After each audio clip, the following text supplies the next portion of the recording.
Bully. Le dernier album de Tonton Kenny, c'était mystérieux, comme on l'appelle maintenant, et tout. Un album que je ne savais pas même si j'allais le suivre, puisque j'avais essayé un peu d'être très écarté un peu du personnage par rapport à tout, les affres qu'il faisait, etc. Parce que le personnage, bon, il est assez controversé un peu, hein. Il est assez controversé et bon, je le présente plus. Qu'est-ce qu'il n'a pas fait comme connerie pendant ce truc? On peut dire tout ce qu'on veut hein, sur le gars. Il reste l'une des figures les plus importantes du 21e siècle en ce qui concerne la pop culture mondiale. Quand je dis pop culture mondiale, que ça soit la musique, que ça soit la mode, que ça soit tout, il est une figure importante un peu de l'histoire de la pop culture mondiale. La pop culture mondiale. Il a marqué positivement comme négativement. C'est un personnage incontournable du 21e siècle. Et quoi qu'on en dise, il est dans l'histoire. Il est dans l'histoire et tout par rapport à ce qu'il a réussi à mettre en avant, même s'il est très controversé. Même s'il est très controversé, il y a mon compère Zanzo là qui a une belle formule sur le personnage. C'est un peu le Nietzsche du hip-hop. Je dirais même, c'est même carrément un Picasso 2. Ce truc, hein, il faut pas croire que les grands personnages un peu de l'histoire sont forcément des gens bourrés de vertu. Loin de là. Bon, on n'est pas, aucun être humain n'est parfait, mais c'est vrai que le gars, il a un peu abusé par rapport à toutes ces conneries, tous ces bullshit qu'il nous a fait pendant très longtemps et tout. Et là, il nous revient avec l'album Bully, qui était déjà sorti, la première version qui était sortie déjà l'année passée. Elle était sortie l'année passée. Une version un peu qui était un peu très mal travaillée, très mal faite. Beaucoup de musique a été complètement un peu ridicule et que j'avais même pas forcément vraiment suivi, mais j'avais essayé de qui était un peu un snippet un peu du tout. Et après tout ça, j'étais en grande surprise encore au truc que je dis mais pourquoi il fait encore la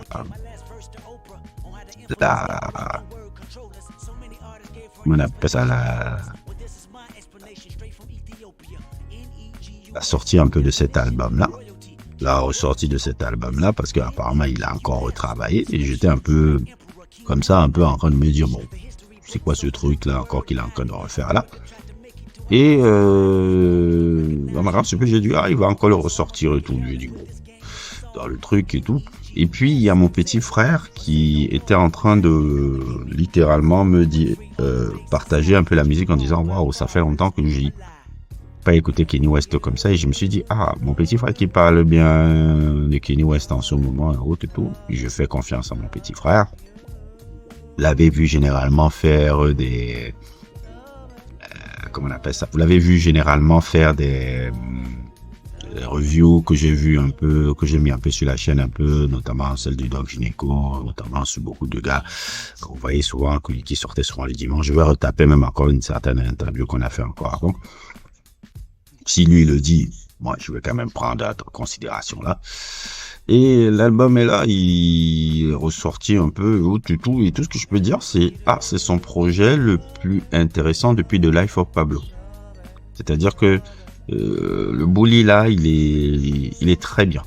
Il est très bien. Je dirais pas le mot chef-d'œuvre, je dirais pas l'album du siècle, mais de tous ces derniers projets que je parle des Vulture et même déjà l'autre version de Bully vers la version numéro 1 et autres et tout. De Vulture 1 et Vulture 2, Bully a une très belle structure musicale un peu qui s'est formée un peu et surtout une cohérence dans le concept et dans la musique qui est proposée. Quel est le premier truc que j'adore déjà sur Bully? c'est le fait que il a essayé de s'inspirer des albums qu'il a déjà fait par le passé. Quand je dis des albums qu'il a déjà fait par le passé, je veux parler de 808 Heartbreak, Jesus et My Beautiful Dark Twist, voire un peu Graduation, où il suit la structure musicale un peu de ces gars. Et le fait d'avoir changé, c'est-à-dire changer un peu le producteur un peu principal un peu de cet album là, par exemple la belle découverte un peu que cet album m'a fait, c'est la découverte d'André Troutman, qui n'est autre que le fils de Roger Troutman, si je me trompe pas. Je pense que c'est son fils, oui, le fils de Roger Troutman, celui qui avait, bon, pour les gens qui ne savent pas qui est ce gars-là, Roger Troutman, c'est un peu le fondateur du groupe Zap, l'homme qui a popularisé, l'homme qui est le pionnier de la talkbox, un peu quelque chose un peu que qui va se transformer un peu en autotune et qui va influencer un peu le monde de la musique moderne. Roger Troutman, vous l'entendez généralement dans la musique de Tupac, California Love, la voix que vous entendez un peu, truc et tout. Et je vous conseille aussi les albums de Zap, là, surtout celui-là qui apparaît là, avec le fabuleux titre Computer Love. Et son fils était le directeur musical de Kanye West pour ce bully-là. C'est lui qui le poursuit en tournée et autres et tout. Et ça a complètement changé la particularité musicale un peu de ce bully-là. Parce que toute l'identité musicale de ce bully-là tourne autour de ce André Troutman-là. C'est pour ça, justement, que l'album a une meilleure direction et autres et tout. Je connaissais pas André Troutman. Je connaissais pas André Troutman.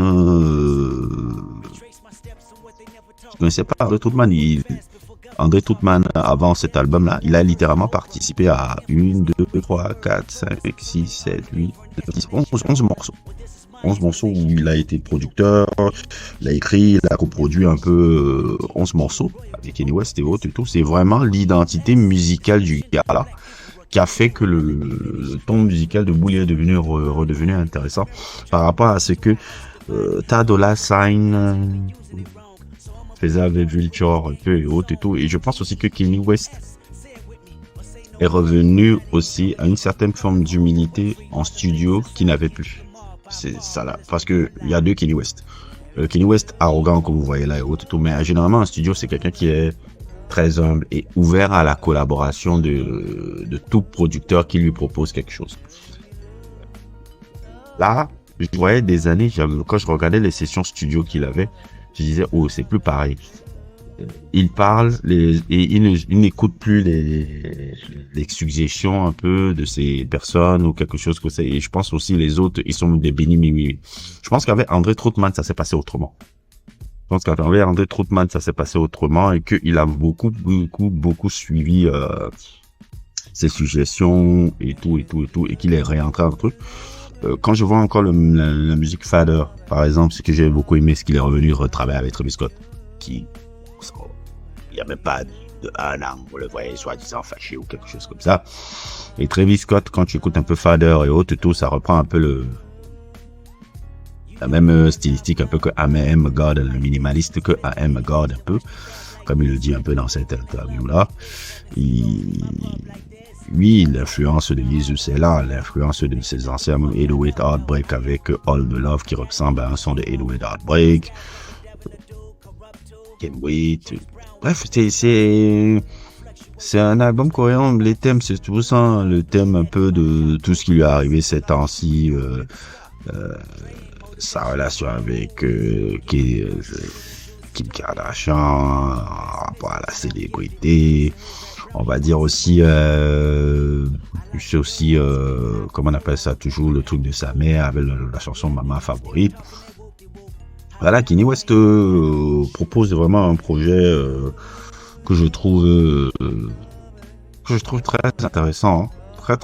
Très intéressant et tout, qui amène une direction particulière. On peut dire tout ce qu'on veut, hein, le gars, et encore surprenant, on va dire surprenant ou pas.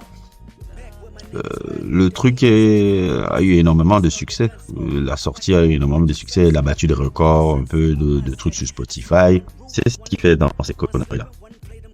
Il sait ce qu'il fait dans ces conneries-là et m'amuse un peu parce que entre le gars qui a fait des sons à la gloire de Hitler, entre le mec Slavery the Choice, entre toutes les polémiques, il est venu avec la vie du Ku Klux Klan, le truc avec Alex Jones, pour les Whites, Charlie Kirk, Candace Owens, et après maintenant, tu le vois revenir avec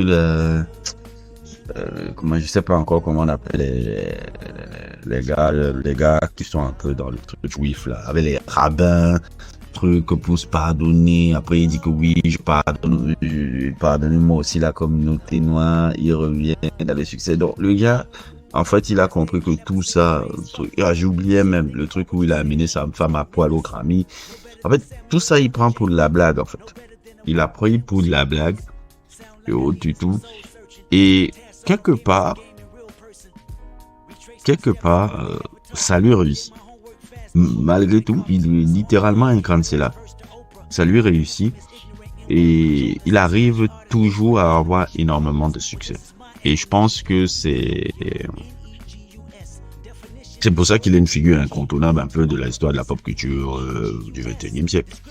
Parce que quoi qu'on en dise et autres et tout, le gars, il arrive à continuer le concert des là et autres et tout, c'est rempli partout dans le monde et tout. Je sais pas quoi dire et autres et tout. Il est encore redevenu milliardaire encore. Voilà. Le personnage est ce qu'il est et tout. Mais en tout cas, je suis bien content que musicalement, c'est revenu un peu à quelque chose d'intéressant. Que ça va continuer comme ça et tout. Dieu seul sait sur l'avenir de ce personnage. En tout cas, ma découverte, c'est André Troutman. J'espère qu'il sortira un album. Je vois qu'il n'a pas d'album sorti. Ça a été ma belle découverte de Bully aussi. J'espère que je pourrai voir aussi plein de choses avec ce personnage-là. Bref. N'hésitez pas à liker, n'hésitez pas à vous abonner et à plus pour d'autres aventures.